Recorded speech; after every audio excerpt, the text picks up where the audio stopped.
Today, I'm going over 5 misconceptions about anxiety that way too many people believe. I'll tell you why they are misconceptions and what the actual reality is for each of them. One of the most common misconceptions about anxiety is that it is the same as feeling stressed or nervous. Now, I don't blame you for thinking like that. They are very similar, but what is the difference? I explained this before in one of my previous videos, but basically stress requires a stressor, something that's causing it. You have an interview tomorrow, so you feel stressed about it. Well, as you may know, that's not what happens with anxiety. Anxiety doesn't require a stressor. Anxiety is constant and excessive worry, even when a stressor is removed. With that being defined now, it's easy to see how people confuse anxiety with stress. Of course, not all these misconceptions are as harmless as this first one. This misconception about anxiety is completely asinine.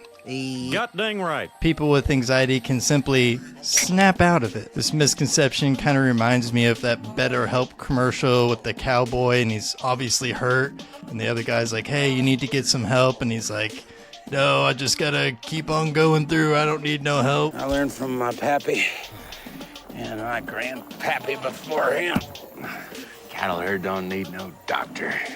The idea of snapping out of anxiety is just as absurd as this cowboy. You can't snap out of any feeling, and definitely not anxiety. Your brain is producing anxiety because it thinks you need it in this moment. It thinks you're in danger, so it produces anxiety because its purpose is to keep you safe. You can't tell your brain to snap out of it. The reality is that anxiety is a normal function that we need. But if your brain is producing anxiety what feels like almost constantly, that probably means that anxiety is coming up in times that it shouldn't. In that case, you need to get the right treatment and support for you. If you're struggling with anxiety on a daily basis, one great thing that you can do is be proactive about it. Most people wake up in the morning and just jump right into the day, whether that's getting kids up for school, checking your social media, or going through your emails. Our brains aren't being utilized efficiently by doing these things as soon as we wake up. You're basically telling your brain to go from its most peaceful state of mind, sleep, to completely bombarding it with information and tasks. As you can imagine, that can create a lot of anxiety throughout the day. Instead, you need to be proactive with your anxiety and your mental health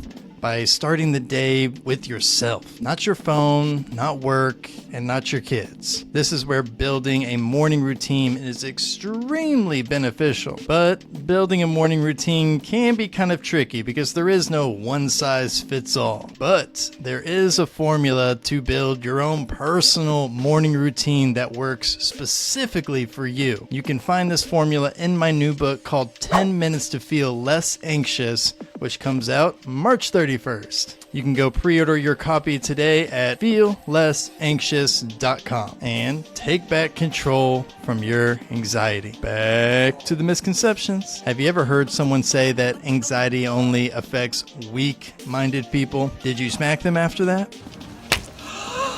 I know I always want to.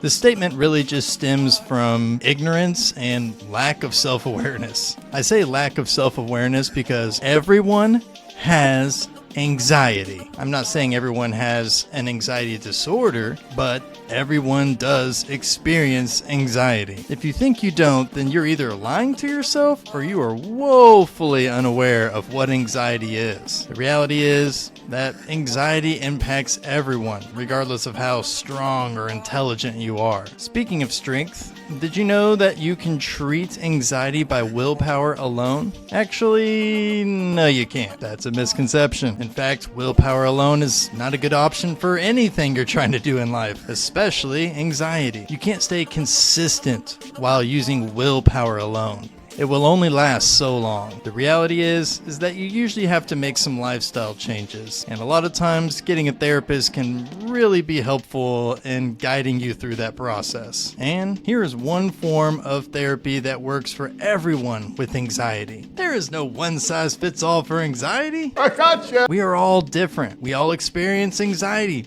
differently. We have anxiety for different reasons. And because of this, one form of therapy may work great for one person and may be completely useless for another. With that being said, if you go to therapy one time and think that it doesn't work, maybe it's not the therapy not working, maybe it's the type of therapy that you're choosing to practice. So try something different. The reality is that different types of therapy may be effective for specific individuals and types of anxiety. So find out what works for you. Thank you all for watching. I hope you all enjoyed this video. This one's been kind of on my docket to do. I finally got around to doing it. Because these are pretty common things that probably all of you have heard at least once or twice. I hope you enjoyed. If you did, please share this around. Maybe if you heard somebody say one of these things, just a little slide in the DMs to them. Hey, check out this video. Or maybe not. Whatever. But I will see you all next week. Until then, peace.